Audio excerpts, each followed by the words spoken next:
Okay, so we're outside the shop here, and here's the two tanks. There's one, there's a bigger one right here, and then Steve Young tied in some cables to these tanks. These are the vent pipes, right? Yeah.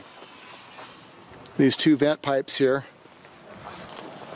to be the basically giant ground rods. So this is hooked up there. That's hooked up there. These are coming into the building right here. And then what does this one go into? That's the old gas lighting system for the town. Gas lighting system. So this stretches everywhere. Yeah. So all three of those coming into here, then are they all paralleling up? They're all coming to they're a common point? different configurations. Just for testing and stuff? Yeah, right. So basically this is the transmitting and receiving ground, and this is the station neutralizing ground.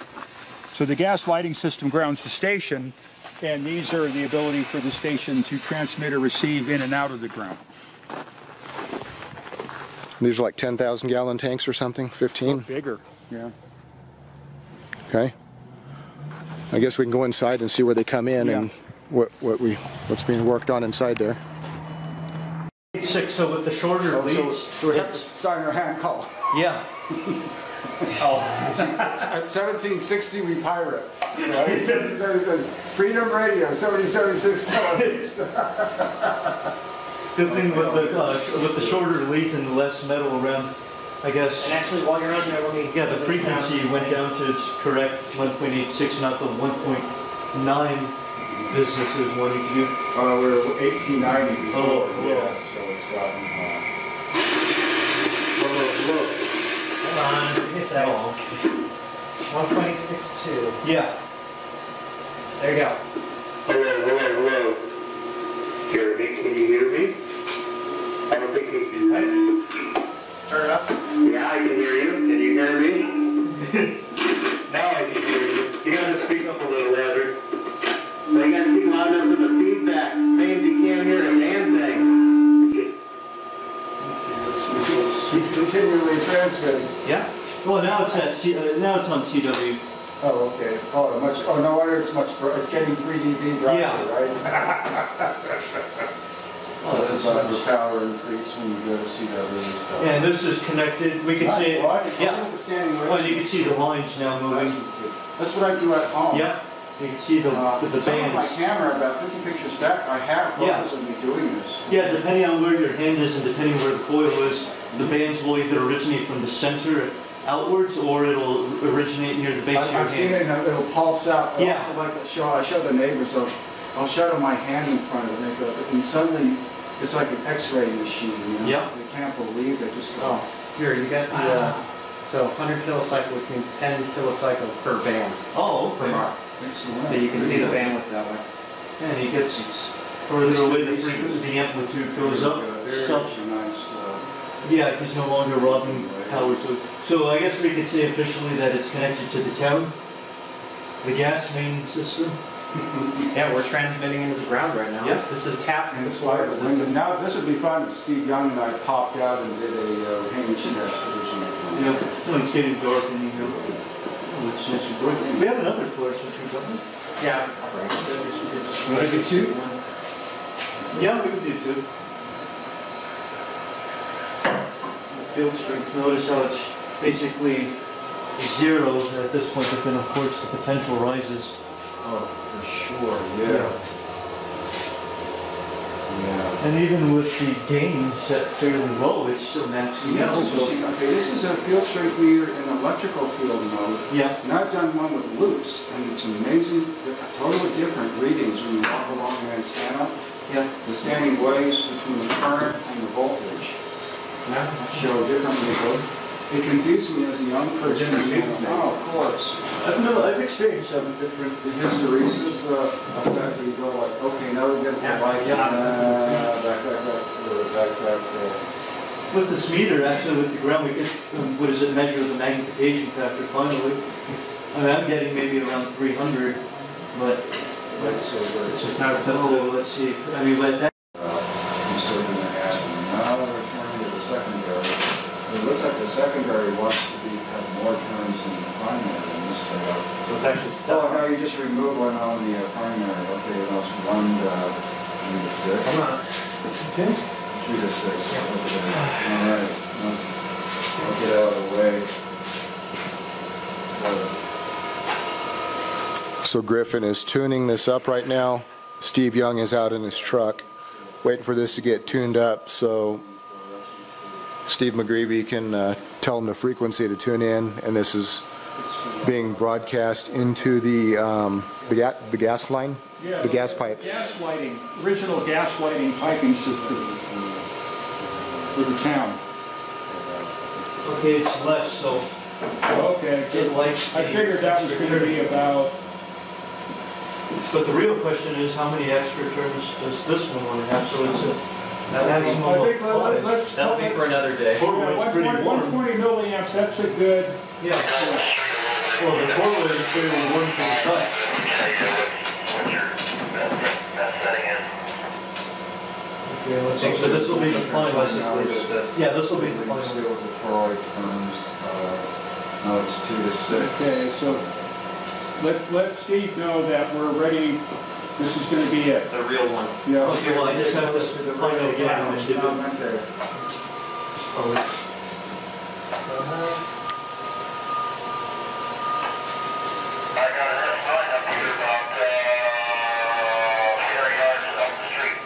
There you go. Oh, Jesus. Jesus. It was fairly audible this morning without There you go. 2 coils, which were gnawing the field. What happened, Griffin? 20, 25. And we are at This is the highest. 1.839. Okay, well, that's Less than 2. Oh, look at that. Oh, the lights are on. You're not really needing to touch. Isn't that awesome? It's more like my thing at home. Well, let's. I get about a foot away. We do amplitude modulation, we do period brightness. Hey, what a good deal. Yeah. So in the end, we have 1, 2, 3. Okay, we're not transmitting at the moment, but I'll let you know. It's going to keep transmitting for a while. So we can do this. Yeah, we can spot there. Yeah, I guess. So just hold it down, I guess. So it's a bridge here. Okay, you're going to keep, Just keep it up, I guess. okay, we're transmitting on CW mode, and it's really our field strength. 1.8392. Pardon? 1.8392. Just give me the 4. 1.83. Yeah. 1.84. 1.84. You got it. It's about 1840 or so. 1839. Is that right? Yeah.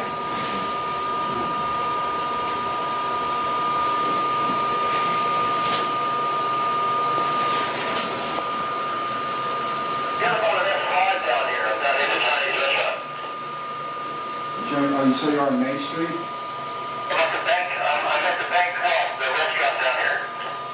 I don't know where the heck that is. It's right there. That's about several hundred feet down the hill. Okay, Roger. On the GQ? You gonna go farther? Okay, please do, yeah, just give until it finally fades down on the estimator. You just got this screwdriver lesson. Yeah. Yes, sir. Yeah, it's putting it about 2/3 power, if I can.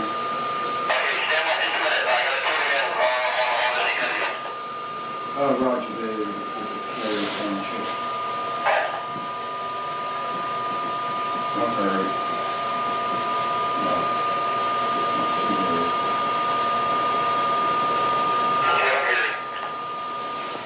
Okay. Okay, here, let's hear it. That's it. I'm going to dekey it to see. Oh. Hang on, I'm looking on the street today. How far I am?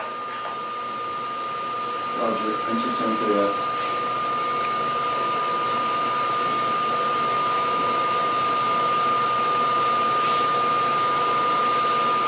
Okay, hold the key down here. Let you hear it. Yep, that's it. Let you know where I'm at. Down here by Napa Auto Parts. Click it. Okay, it's still loud and clear and solid there. You want to put you down, and how far do you want to go until you want to go to signal fade out? It might go miles now. Let's just see how far it goes. Just keep the carrier on. Gotta give it a break. The inductor's getting pretty warm. Just past the Sharon station. And I'm going to go down to the itinerant housing and see if we can hear him down there. It's a little weaker. I do think we probably make a public broadcast incognito with that thing and nobody would know. 1776 Freedom Radio. Well, tell them the other thing is to drive up to the Beans and Brew. Drive up to the beans, up the hill to the Beans and Brew. I don't know what that is. Just tell them what it is. Oh, the coffee place. Yeah. Oh, yeah. Okay. Did you want to go the other way? Yeah, I would imagine it probably goes out another mile a lot weaker, especially if I'm Yeah, but he's getting away from the gas piping system. He goes up to the Beans and Brew, he's going to be in the transmitting range. here. Okay, I'll Turn around. up the hill. Okay, Eric suggests, that's pretty good at the housing, and okay, that's one or so. If you could then, if you wouldn't mind, going all the way up Main Street to the higher up the hill with the Beans and Brew coffee places on the west side. That's within the gas pipeline system of town, Eric was suggesting, and it might have a better reading maybe up the hill direction rather than your direction. All right, okay, you can shut it down, get a breather, and then let the batteries charge up, and when I get in front of the shop, you can key it up again. Well, that's something to consider. We got to put the battery charger on this thing because we're just draining the batteries. Oh, yeah. You didn't know what it was to test run. Tesla was like this. It's really slow. I think maybe he's watching this from the other side. It's really cool. And anyways, you get closer. You have a good video recording inside your unit there. Okay.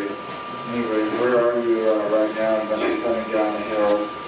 Coming down the hill. The shop. The shop. Okay, you're at the shop now? Okay, I see your lights there. Okay, well, November 4th here. Yeah, those are the big 90 here, just Okay, let's try to receive it.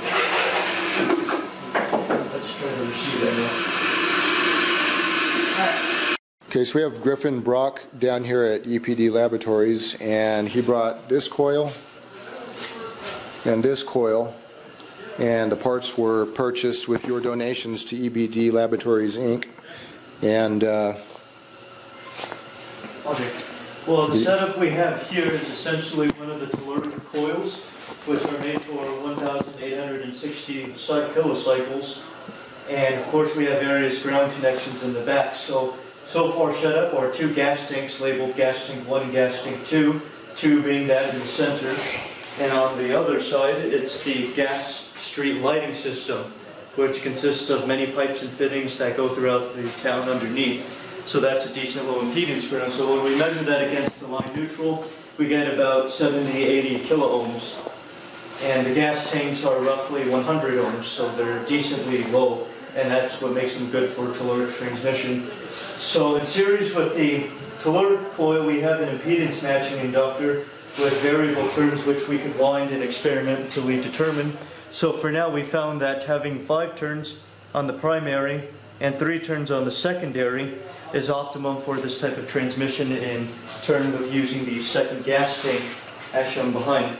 So in this case we have it hooked up to our TCS Navy type transmitting unit. Can you cover the coil construction on, Yeah. on kind of what it took to? So, and essentially these bases, the center and the topmost and the bottommost centers or supporting masses, that these were large wooden rounds, and of course that they had to be hollowed out so that to minimize field absorption and hence increase efficiency. So we have it about 1 inch and 3/4 of width with 1 inch oak wood supports to support the wire. Now, in the beginning trial, it was measured that it should have been 15 turns in total, but of course because the conductor diameter was smaller, since it could not be 1/2 inch in diameter, it had to be scaled up to originally 22 turns and then finally calculated to 21 turns. And of course we've kept the same height and diameter of the coil, 66%. And this allows us to obtain a decent transmission.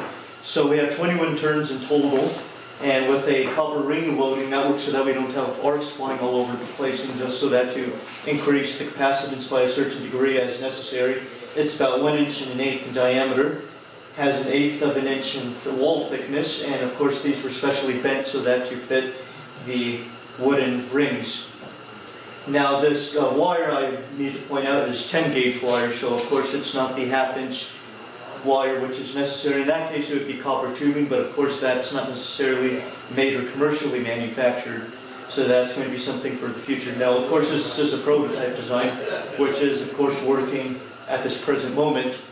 So if we look at the setup over here, as I said that it's connected in series with the inductor, variable inductor connected to the respective ground. We have the TCS transmitter unit here, along with its receiver conjugate. So the transmitter itself, it's able to do a output of about 20 to 30 watts in total, and we can measure by the antenna current here measured in amperes and the dip current measured in milliamperes DC. We could see what the estimated power output and power efficiency going to the coil and going to the ground is, but of course because this isn't a typical transmission configuration, we cannot really determine how much is being radiated into the coil or into the ground, and that'll be determined later on when we have a receiver with this identical coil and a respective receiver some distance away with a decent ground, and that'll be our final determination of what the output propagation of the Telluric transmission setup is. So in total, we can see that based on the setup, we're able to obtain a decent field intensity radiating from the coil. So if I operate the transmitter, turn on the power,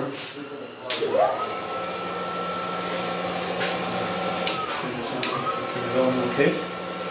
Now this is going to be our king. This is a carbon microphone which is connected to the input jack. Now of course we could have a key to do this operation, but for now we have a speaker. So if I key it, we can see also that the output coming from the coil is shown on the spectrum analyzer, and the frequency is slightly lower, 330 kilocycles lower than our target frequency.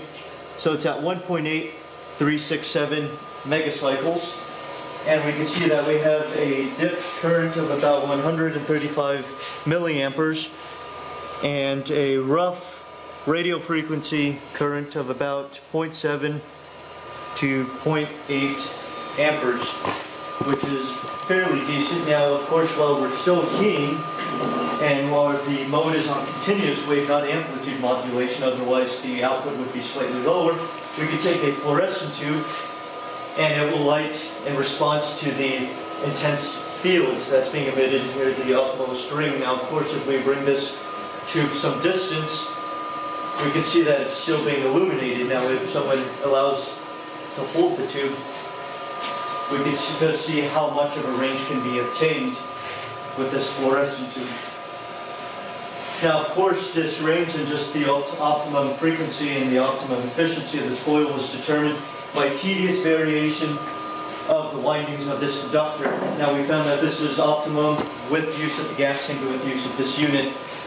So we can say that it's about 25 watts output, and given the magnification factor of this coil, which is possibly anywhere from 200 to 300 numeric, then we could say that the potential near the topmost copper rings is anywhere from a couple thousand volts.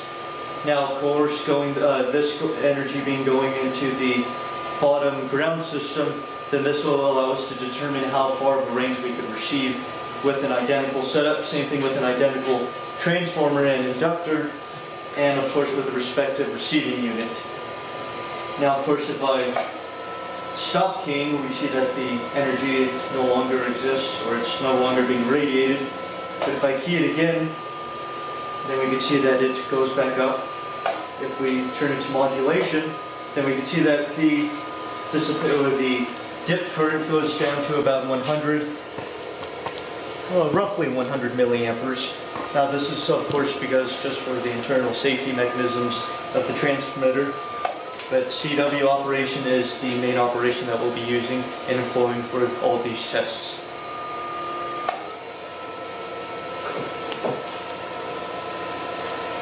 And then Steve drove to both ends of town.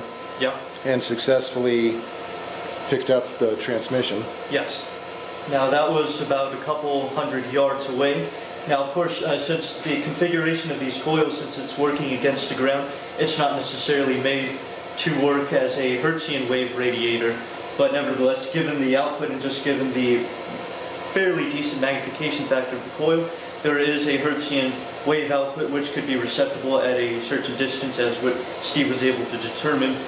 And of course, as tedious winding of the inductor was able to show us, that we found the optimum range and the optimum efficiency, and this was achievable and receptible by Steve about half or a quarter mile away, which is decent. But of course, with the solely Telluric mode of transmission, we'll be able to determine just how far away this wave can propagate through the earth.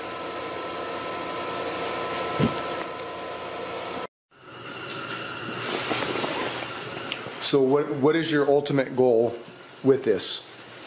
Okay, so once it's all tuned and the first plan optimized here is to get this thing set up and all refined, and then set up another one of these somewhere else, and then try to communicate back and forth.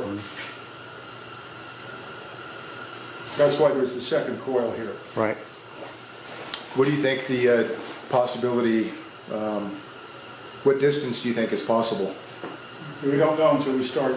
Yeah. But Bruce Gavin was doing this with, you know, your standard, like, couple 100-watt ham radio transmitter, and he got a range of about 1,000 miles. So there's an abandoned well on the other side of the mountain range here.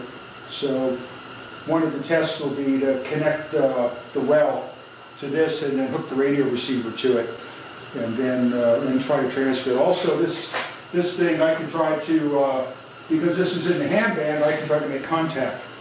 If I can get the telegraph key jack thing fixed, I can get the, I can try, you know, tune around and see, make contact with somebody that has regular equipment. And then earlier when the receiver was on, tied into the ground, it was picking up some radio station in Southern California. Yeah, it wasn't tuned to that. So yeah. If it was tuned to that, that station would probably come in really good. Uh-huh. So basically the end game here is this thing gets all, you know, properly installed outside and what have you, and then this thing will put out, every day it will put out a regular signal so that people can fool around and try to pick it up. Mm-hmm. There's some kind of, you know, computer program that automates the Morse code, and it'll send out like a message of some kind 3 times a day. Or, these frequencies are usually used at night. So I'm going to make it all automated so that I don't, you know, have to stay up at night or what have you. It'll just come on automatically, send out its telegraph message, and then turn back off, and then some hours later, then it'll come back on and do the same thing. Okay. And then keep perfecting it and raising the power, you know, and all that until we get this thing up to a couple of kilowatts. Mm-hmm. But she'll be at its platform outside, and we'll have to have a radome. So try to get it up to the point where, you know, it starts to shoot sparks. That'll be the overload point, and then back it off. So this then will just be the master oscillator. So the power amplifier, the tubes for it are in the container, and that would have to be built. So that has to be built from scratch? Yeah. And that'd be a few kilowatts? Yeah, probably about, I think the maximum input that you can do, the maximum output now is rated on the ham bands is 1.5 kilowatts. And this is how many right now? What's that? How many watts was transmitting into the ground? About 25, 30. 25. Yeah. It's kind of hard to say because these things have a habit of disintegrating energy when you hit their resonant frequency. So it might not be, the maximum power out of the transmitter might not be optimum. Moving it to a frequency with less power out of the transmitter might actually transmit more power into the ground. So this is still kind of, and the other thing here is then with these ground terminals, I can start to analyze the NMV energy that comes in on the high voltage connection to the neutral, and put a recording instrument on it and see what kind of stuff comes through, the stuff that damages your equipment and makes interference. So that's the other thing with this ground system here, is then I can start to analyze the NEM energy that the utility system is generating. And possibly you can put a strip chart recorder on it. The only problem with the strip chart recorder is the paper is $20 a roll for 1 month.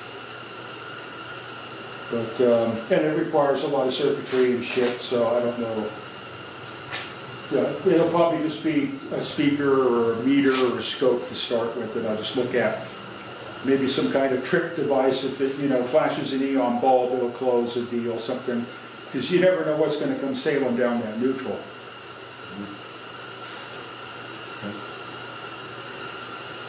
Any other comments? No. That's about it. That's the plan. Okay.